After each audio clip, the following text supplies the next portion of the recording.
So KSI knocks out Joe Fournier in the second round with a Muay Thai elbow. And this is a boxing match. Now look, from what we saw of the fight, the first round and as far as the second round got, to me at least, it appeared as though KSI was going to win anyway. He is the younger guy, looked to me like the bigger guy, faster guy, appeared to hit harder, appeared to have the longer arms. I don't know what the stats say, what the tail of the tape says, but to me, he appeared to have the longer arms and he was getting the better of it. Joe Fournier did land something in the second round, but then KSI fired back with a right hand, which had Joe Fournier backing up. Presumably he was buzzed or intimidated by the force of the shot. KSI followed up with a completely unambiguous elbow to the face. It's not like one of those ones where you hit a guy in the face and the elbow follows through. No, this was just an elbow. There was no punch involved. There was several camera angles which show it close up. In fact, let me show you here. Here we go. There, from that angle, you see the elbow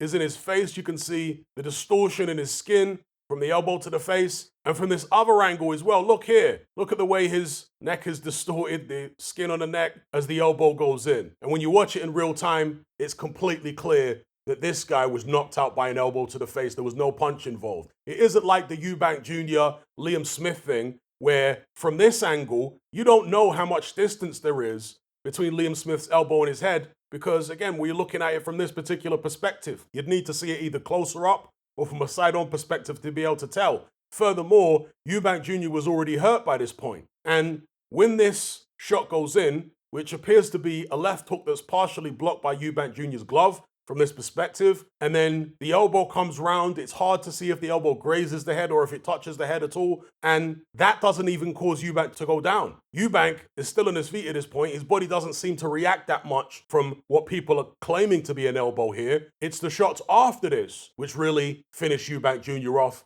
and make him go down. But with the KSI thing, no, it's completely unambiguous. Elbow to the face, no punch involved, and therefore, ordinarily, this would have to be either a disqualification or a no contest. A disqualification is more tricky because you have to prove that the elbow was intentional. Whereas with a no contest, if you can't prove it's intentional, that's what you call it. So I would think that a no contest is appropriate here. The problem is, this fight wasn't sanctioned by any recognized commission. It was some type of makeshift commission. That's why BoxRec, for example, don't recognize it. You go to KSI's BoxRec page, the only pro fight on his BoxRec page is that fight with Logan Paul from 2019. That was on an Eddie Hearn show. That was sanctioned by, I think, the California State Athletic Commission.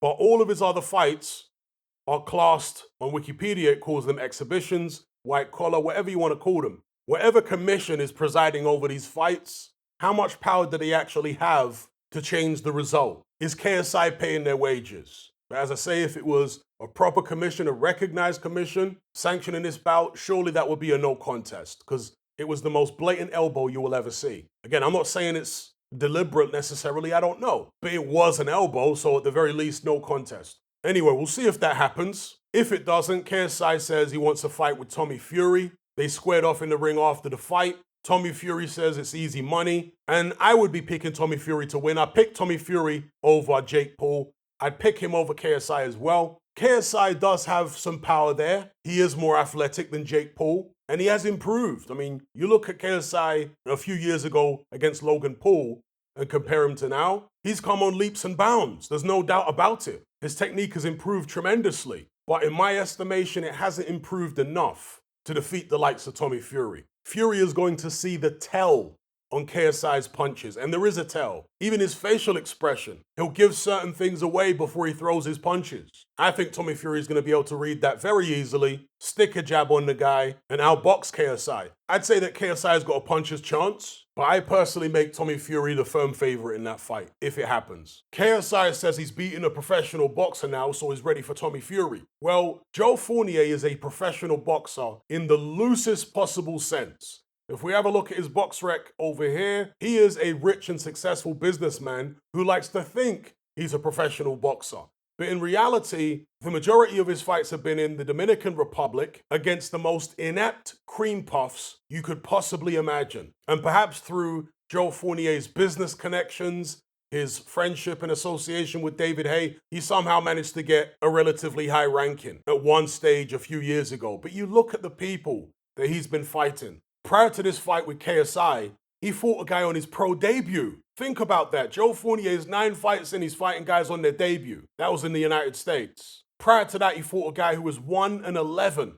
Prior to that, he fought a guy who was 0-13. Another 1-11 guy. Again, this is all in the Dominican Republic. A 0-5 guy. 11-41. So people criticize Tommy Fury's record. Justifiably so. But Tommy Fury's record looks like Hall of Fame stuff compared to this. So while Fournier may have a pro license, at least in the Dominican Republic, and he's technically a pro fighter, the reality is, it's some joke business. We're talking about Mickey Rourke level stuff here. So KSI beating Joe Fournier is absolutely nothing like beating Tommy Fury. Not even close. I think a better fight for KSI is to fight Jake Paul. Obviously, Jake Paul's fighting Nate Diaz, but if he gets past that, I think that's the fight to make. But what do you guys think? Now, I know some people absolutely hate influencer boxing, this DAZN Misfits thing, but as you guys know, I've got absolutely no problem with it. In fact, I think it's great. I think the more eyes on boxing, the better, the more the merrier. Influencer boxing isn't happening at the expense of real boxing. It's in addition to. But knowing boxing fans as I do, they just love to moan. They just love to see the glasses half empty all the time. If there's one weekend without any proper boxing on, they say, oh, the sport's dying and being made a mockery of by all these influencers. This is terrible. We never get the fights we want. Hang on, didn't we just get Ryan Garcia versus Tank Davis? Didn't we just get a good heavyweight fight a few weekends ago with Joe Joyce and Zheli Zhang? Aren't we getting Devin Haney versus Vasyl Lomachenko? Boxing is a much bigger sport than MMA. And I love MMA. But if you're wondering why boxing isn't the same format as, let's say, UFC, it's because there are too many participants in boxing. Last I checked, and you can check on BoxRec, there's over 21,000 active professional male boxers in the world. Compare that to MMA, when there's about 10 times less active fighters than that. So you got over 21,000 active male boxers. Think about all the promoters involved in it. Think about all the finances involved in it. Think about all the TV companies involved when there's that many fighters. You can't put it all under one umbrella. It's too big. It's gone beyond that now. Way beyond. With UFC, they were pretty much the only game in town when they started out in the early 90s. So they were able to get hold of the best fighters from early and build their brand from the very beginning as the only one that really matters globally when it comes to MMA. Whereas with professional boxing, I mean, you've got all these powerful promoters and different entities. Professional boxing under Queensberry rules started in the 1800s. So it's a totally different kettle of fish. And people like to say, oh yeah, but boxing used to be better than it is now. We used to get the fights that we want. When was that exactly? Because I grew up watching boxing in the 1980s and 1990s. And all my life, boxing's always been this way. It's always been politics and having to wait for certain fights. Sometimes you don't get them at all. Sometimes you get them when the fighters are way past their sell-by date. Let's take the 1990s just as one example.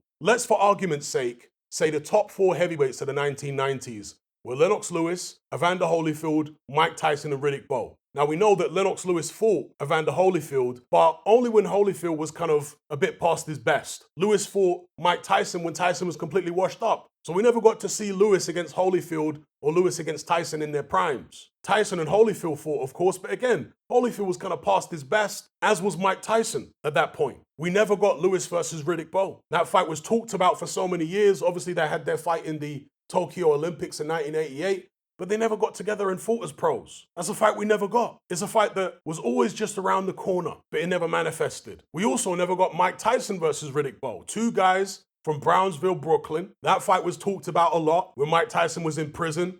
They were saying, oh, is he going to come out and fight Riddick Bowe? So on and so forth. Fight never happened. So out of the top 4 of that era, there were several fights that didn't get made. And the fights that did get made were when the guys were past their sell-by date. So it's always been like this, people. I'm not saying it's a good thing, but it's not a new thing. I mean, even in the 1980s, Larry Holmes eventually fought everybody, but Larry Holmes was never undisputed. He was WBC champion, and then later on he became IBF champion. So Holmes was a 2-belt era champion and then a 3-belt era champion. He never had all the belts. If we move down the weight divisions, the Floyd Mayweather era, the Pacquiao fight didn't happen till they were both past their best, particularly Pacquiao. He'd been knocked out by Marquez at that point. There were lots of fighters who we wanted to see Mayweather fight in their primes. Costa Zoo, that fight never happened. Shane Mosley, when he was in his prime, never happened. It only took place years later when Mosley wasn't at his best. Vernon Forrest, never happened. Antonio Margarito, never happened. Paul Williams, never happened. There were loads of fights we wanted to see Mayweather in and they never happened. But if you're a glasses half full kind of person, you're going to say, well, okay, there are certain fights we don't get or certain fights that happen too late. But then there are also fights that do get made. Fights that do give us entertainment. Fights that do help to settle certain disputes. So let's be happy that we at least got those. You can't have everything, folks. Anyway, I'm going to leave it there. Let me know what you guys think in the comment section below about KSI's win, in inverted commas, over Joe Fournier. To reiterate, it looked as though KSI probably would have won anyway, but fair is fair. And that was an elbow. As blatant as you could ever see, as clear as day, completely unambiguous. Close up, slow-mo from several different angles. So let me know what you guys think about it in the comments. Are you sick and tired of the mainstream mindset? Does the dogmatic conformity and pathological ignorance have you tearing your hair out in frustration? Then don't be alone. Come and join our brotherhood on Patreon. We stand as a beacon of reason against an army of insanity. You'll gain access to my weekly topical podcast where we take more deep dives than Jacques Cousteau on an endless variety of subjects. There's also videos, interviews, live Q&As, as well as a vast back catalogue of previous episodes, including my popular Confessions of a Nightclub Bouncer series. You can listen via the Patreon app or download in high-quality MP3. Connect with myself and hundreds of other members in our Element chat group. There's no contract, no commitment, you can cancel at any time, and it's cheaper than a Mickey D's McMuffin. Just head to my Patreon page via the link below this video and select the tier called the Brotherhood of Reason. I'll see you over there.